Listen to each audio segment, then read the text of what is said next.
अस्सलामु अलैकुम वरहमतुल्लाहि वबरकातुहु। इन्नल हम्दुलिल्लाह नहमदुहु व नसल्ली अला रसूलिल करीम। अम्मा बाद फ़अऊज़ु बिल्लाहि मिनश शैतानिर रजीम। बिस्मिल्लाहिर रहमानिर रहीम। क़ाल अल्लाहु तआला फ़िल क़ुरानिल मजीद वल फ़ुरक़ानिल हमीद। क़ुल इन कुन्तुम तुहिब्बूनल्लाह फ़त्तबिऊनी युहब्बिबकुमुल्लाह। प्यारे साथियों, आज का मेरा टॉपिक है रसूल अकरम सल्लल्लाहु अलैहि वसल्लम के साथ हमें और आपको कैसी मोहब्बत करनी चाहिए। क्यों मोहब्बत करनी पड़ेगी, ये कोई बनावटी बात नहीं है। मैंने आपके सामने कुरान की आयत रखी। अल्लाह ने कहा कुल इन कुन्तुम तुहिब्बूनल्लाह फत्तबिऊनी युहब्बिबकुमुल्लाह।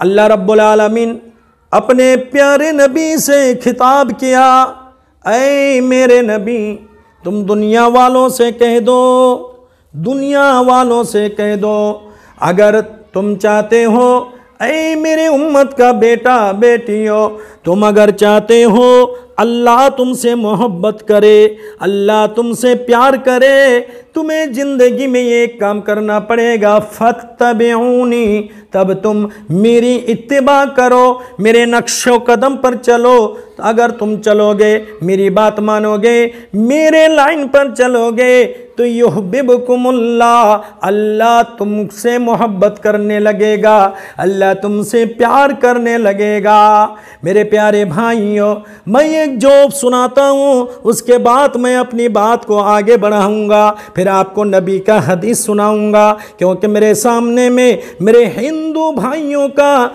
जो मेला आ रहा है, देवी देवताओं का पूजा आ रहा है, मैं उसको भी स्वागत करता हूँ, मैं उनको भी वेलकम करता हूँ। लेकिन ऐसे माहौल में मुसलमान को क्या करना चाहिए। एक वाकया है शॉर्टकट, लैला मजनू तो आप लोग सुने होंगे। ये फिल्म लैला मजनू एक नाम का फिल्म ही है। क्या था उसका हिस्टोरी क्या है। लैला एक चांद जैसी चेहरा वाली लड़की थी, हसीना जमीला थी, और मजनू अलकतरा जैसा बिल्कुल काला, गरीब घराना का लड़का। मजनू को लैला से प्यार हो जाता है। एक दिन मजनू अपने बाप को दरखास्त देता है, ऐ मेरे बाप जाइए आप लैला के अब्बू से मेरे निकाह के बारे में पैगाम पहुंचा दें। बाप चौंक गए और डर गए, बेटा कहाँ, मैं गरीब टट्टी का मकान है और तू तो अरबपति की बेटी को पसंद कर लिया है, कैसे तेरे साथ मैं बातचीत करूँगा। मजनू ने कहा आई मेरे बाप, अगर आपको डर लगता हो तो मैं आपके साथ मैं भी चलूँगा, बाप बेटा मिलकर चलूँगा। चला गया और लैला के अब्बा जो मेहमान नवाजी होनी चाहिए, सेब चाहिए, अंगूर चाहिए, जो होना चाहिए, नाश्ता वगैरह का इंतज़ाम किया। नाश्ता कर ही रहा था, इतने देर में लैला जो साथ में बॉडीगार्ड कुत्ता रखा करती थी, मेरे भाइयों आज मौजूदा दौर में देखो, आज फोर व्हीलर में इंसान को चढ़ने का नसीब नहीं होता, लेकिन देखा जाए कुत्ता भी फोर व्हीलर में बैठकर सफ़र कर रहा है। लैला इसी तरीक़ा से एक कुत्ता पाल रही थी। इतने में मजनू के सामने से लैला का कुत्ता का गुजर हुआ और मजनू कंट्रोल नहीं कर पाया और लैला का कुत्ता को पकड़कर उसके मुंह में मुंह लगाकर बोसा ले लिया, चूम लिया। लैला का बाप देख लिया और कहा जो भी मैं मिजाज बनाया था चलो मैं निकाह करा दूंगा, लेकिन ऐ पागल सुनो, तेरा बेटा तो बिल्कुल पागल है, बेवकूफ़ है, और मैं इतना बड़ा बेवकूफ़ से अपनी बेटी का निकाह नहीं करा सकता हूँ। मजनू ने कहा क्यों। बोले अरे तू पागल है, कभी एक इंसान कुत्ता का मुंह में मुंह चिपका कर चूमा लेता है।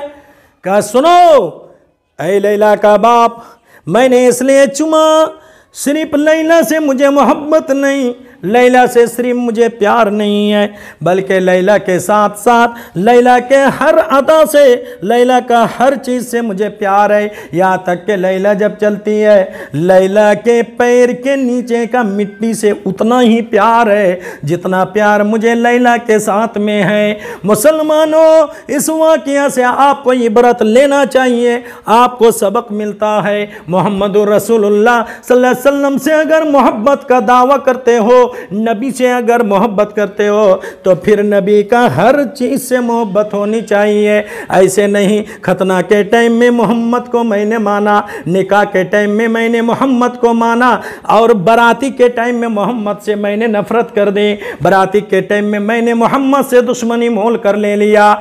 मेरे प्यारे साथियों, अल्लाह के नबी जनाब मोहम्मद रसूलुल्लाह सल्लल्लाहु अलैहि वसल्लम ने फरमाया, मन तशब्बहा बिकौमिन फहुव मिन। ऐ लोगों, जो जिस कौम के साथ में जाकर शामिल होता है, बस मान लो वो उन्हीं में से है।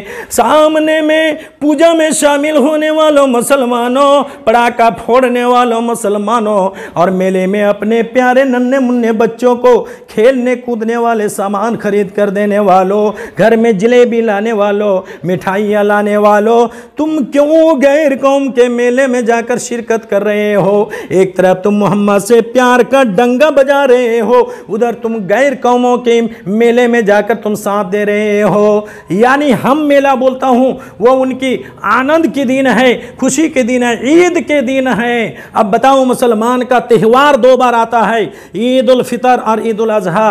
अब बता पाइएगा, आपकी ईद की नमाज में, आपके मेले में, आपकी जमात में कोई हिंदू का लड़का आकर शरीक होता है, कोई गैर कौम आता है? इसके मुकाबले में हमसे तो अच्छे वो हैं कि हमारे ईद में वो शिरकत नहीं करते, इनवाइट करने के बाद भले ही आ जाता है, हम मीट पहुंचा देता हूं, लेकिन वो खुद चल कर नहीं आता। लेकिन आज मौजूदा दौर में अगर मुसलमान ना जाए तो उनके मेले में नुमाइश नहीं आएगी, चमक दमक नहीं आएगी। मेरे प्यारे बेटो, अगर तुम अल्लाह के रसूल सल्लल्लाहु अलैहि वसल्लम से मोहब्बत करना चाहते हो तो फिर नबी ने यहूदियों से मुखालफत करने कहा, गैर कौमों की कोई मजलिस में आप नहीं जा सकते हो। सही हदीस है, हज़रत अनस रज़ियल्लाहु ताला रावी है, वो फरमाते हैं, अल्लाह के नबी जनाब मुहम्मदुर रसूलुल्लाह सल्लल्लाहु अलैहि वसल्लम ने फरमाया, ला युमिनु अहदुकुम हत्ता अकूना अहब्बा इलैहि मिन वालिदिही व वलदिही वन्नासि अजमईन।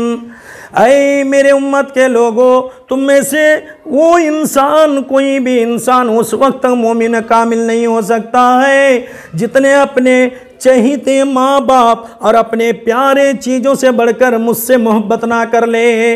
मेरे प्यारे भाइयों, दुनिया में माँ बाप से बढ़कर और कौन सी नेमत हो सकती है? माँ बाप से बढ़कर कौन सी दौलत हो सकती है? उसको भी नबी ने कहा, जो अपनी माँ बाप से बढ़कर, अपने औलाद से बढ़कर मुझे पसंद ना कर ले, मुझसे मोहब्बत ना कर ले, तो सोच लो वो ईमान मोमिन नहीं हो सकता है। मेरे प्यारे भाइयों, मेरे साथियों, अल्लाह के नबी जनाब मोहम्मद रसूलुल्लाह सल्लल्लाहु अलैहि वसल्लम को आइडियल बनाना पड़ेगा। हमें अपनी ज़िंदगी में मोहम्मद को नमूना बनाना पड़ेगा, क्योंकि अल्लाह ने कुरान में साफ वाज़ेह तरीक़ा से कहा है, लक़द कान लकुम फ़ी रसूलिल्लाहि उस्वतुन हसना।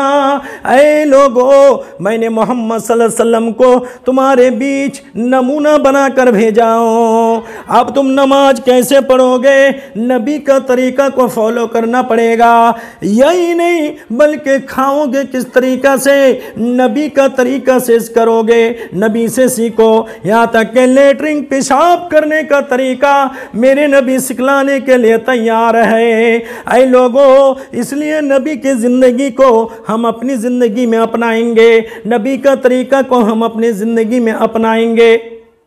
और जब हम नबी के हर तरीका को अपनाएंगे तो इसका मतलब कि मैं अल्लाह के रसूल सल्लल्लाहु अलैहि वसल्लम से मोहब्बत करने वाला हूँ, नबी से मोहब्बत करने वाला हूँ। सिर्फ ये नहीं कि साल में एक दिन जब रबीउल अव्वल का महीना आए और हम रोड में दारू और शराब पीकर या नबी या रसूल बोलकर सिर्फ नाच कूद कर लें, ढोल ताशा बजा लें, और उसके बाद साल का 11 महीना नबी का नाम भी नहीं, नबी के सुन्नतों का जनाजा निकाला जा रहा है। जो नबी नबी कर कर सड़कों में दौड़ रहा है, नबी नबी कर कर सीना ठोंक रहा है, वही फिर देखा जाए कि नाई बाबू के पास जाकर सुन्नत रसूल का हत्या कर रहे हैं, सुन्नत रसूल का जनाजा निकाल रहे हैं। मेरे प्यारे भाइयों, इसलिए अल्लाह ताला ने हमें कुरान दिया था। एक मिसाल मैं आपको दे रहा हूं, सुनो। आप मानकर चलो एक मोबाइल खरीदने के लिए शोरूम पहुंच रहे हो। मेरे नौजवान बेटो, जब तुम मोबाइल के उस डब्बे को खोलते हो, साथ में मोबाइल निकलता है, चार्जर निकलता है और छोटी सी डायरी भी निकल रही है। अब मैं तुमसे पूछना चाहता हूं, ये कंपनियों ने तो उस डब्बे के साथ में छोटा सा ये डायरी क्यों दिया है? इसलिए दिया है, ऐ मोबाइल चलाने वालों, मोबाइल को किस तरीका से चलाना पड़ेगा, किस तरह से चार्ज करना पड़ेगा, कितना % रहे तो चार्ज में देना पड़ेगा, टोटल तरीका इस डायरी में लिखा हुआ है। अब तुम डायरी को पढ़ो और मोबाइल को इस्तेमाल करो तो इंसान जरूर, इंसान भी एक मशीन है और इसका बनाने वाला, इसका रचना करने वाला अल्लाह है। जब एक इंसान का बना हुआ मोबाइल, उसके साथ में एक डायरी का होना जरूरी है, तो इंसान इतना बड़ा मशीन है। अब ये इंसानी मशीन कैसे दुनिया में चलेगा, कैसे खाएगा, कैसे पिएगा, उसके लिए भी तो एक डायरी की जरूरत थी। मेरा अल्लाह ने जरूरत समझते हुए कुरान करीम को भेजा। यही डायरी है कंपनी के तरफ से। अल्लाह कहता है, अब तुम्हें कैसे चलना पड़ेगा, तुम्हें जिंदगी कैसे गुजारना पड़ेगा। ऐ मेरे बंदा बंदियों, लो ये डायरी के शक्ल में मैंने कुरान दिया। अब तुम कुरान को पढ़ो और अपनी जिंदगी में एक एक आयत को फॉलो करो। और मेरे नबी को नमूना बनाकर भेजा। मेरे नबी के बारे में अल्लाह स्पष्ट कर दिया, मा आताकुमुर रसूल फखुजूहु। ऐ लोगों, अगर मेरे नबी को नमूना तुमने समझ लिया, मेरे नबी को आइडियल बना लिया, अल्लाह फरमाता है फिर ऐसे करो, मेरे नबी जो तुम्हें दे वो खुशी से ले लो। और अगली टुकड़े में अल्लाह ने फरमाया, वमा नहाकुम अन्हु फंतहु। अरे लोगों, मेरे नबी जिस चीज से तुम्हें मना कर दे, तुम बिला झिझक रुक जाओ। तभी तो इसी का नाम है मोहब्बत। मेरे प्यारे भाइयों, तो अल्लाह के रसूल सल्लल्लाहु अलैहि वसल्लम आपको गाइडलाइन देते हुए फरमाया, लोगों यहूदियों से मुखालफत करो। जो अभी फिलिस्तीन का आपको मैं बोला हूं कि यहूदियों का एक तरीका है कि वो कपड़े टखने के नीचे पहनते हैं। मुसलमानों, अब तुम मोहम्मद से अगर प्यार करने वाले हो, मोहम्मद से अगर तुम मोहब्बत करने वाले हो, फिर तुम्हारा मोहम्मद का आशिकों का कपड़ा टखनों से नीचे नहीं होगा, जिन्स का पैंट नीचे नहीं होगा। क्योंकि अल्लाह के रसूल ने फरमाया, यहूदियों का मुखालफत करो तो तुम्हें जो जानलेवा दुश्मन है, जो आज की तारीख में मस्जिद अक्सा को तोड़ने का इरादा किया है, फिलिस्तीन वालों को सड़कों में मार मार कर लिटाया। आप बताओ नौजवानों, जो मुसलमान का खून बहा रहा है, उसका तर्ज अमल तुम्हें कैसे पसंद आएगा? अल्लाह के नबी ने कहा मुखालफत करो तो हमें करना पड़ेगा। प्यारे भाइयों, अल्लाह ताला से दुआ है कि बारे इलाह वीडियो देखने वाले को देखने से ज़्यादा, सुनने से ज़्यादा अमल करने की तौफीक अता फरमा। अस्सलामु अलैकुम व रहमतुल्लाहि व बरकातुहू। फिर बाद वाली वीडियो में आप लोगों से मुलाकात होगी इंशाअल्लाह।